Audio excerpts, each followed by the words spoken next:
Hello and welcome. I'm Kevin J. N. Hughes, author of The Undamned. And follow this page for ghost stories. I share ghost stories every day, and I'll be sharing updates on my book, The Undamned. So today's ghost story, we're still following Doug Kohler. And this at this point in our story, Doug is now 16 years old and was staying with family in Rhode Island. And again, I don't know if the thing was following him or if his family in Rhode Island also lived in a haunted house. I tend to think that the entities he was experiencing were following him. But, it's possible. These things do happen. So, um, as he was staying with these family members, he mentions that his family members had these beautiful and very affectionate, very loving dogs, and he was always comfortable with these dogs. They were a source of great joy and comfort for him. He loved playing with them.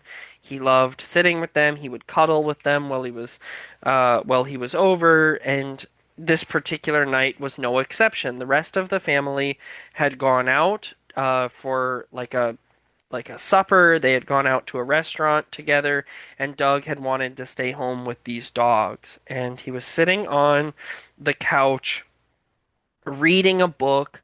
Or kind of laying, lounging on the couch reading a book, and these dogs were sitting there, and suddenly the dogs both just became completely different animals, kind of like Cujo or Pet Cemetery.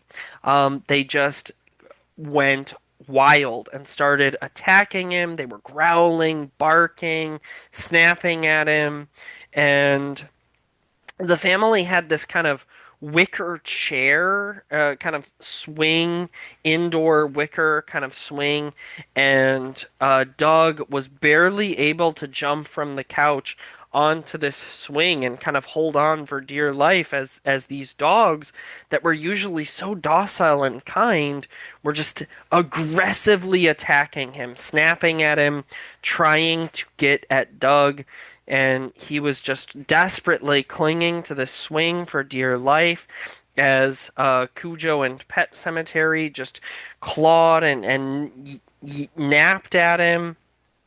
And when the family returned home, though, the dogs just went back to normal. They were just docile as could be, happy dogs, chilling there. And Doug tried to tell his family what happened, and no one believed him because, again, these dogs, Doug himself says these dogs were the sweetest animals he had known.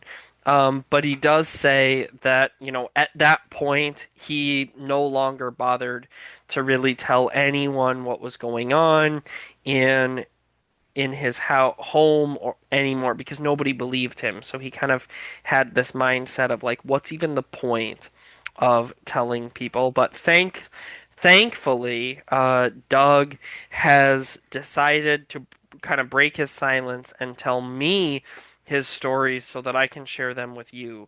So, what do you think? Say in the comments, what do you think was going on with those dogs? Do you think they were possessed? It wasn't rabies because the dogs, because the dogs went back to normal later and lived healthy puppy lives for the rest of their lives. So it wasn't rabies. What was going on with these dogs? Say your theory in the comments. I personally think that, like I said, Doug was being followed by something supernatural, and I think that it either possessed these dogs or that it somehow riled the dogs up and they were aggressively reacting to the paranormal thing associated with Doug and maybe not Doug himself. But either way, thank you for watching. I'll see you next time.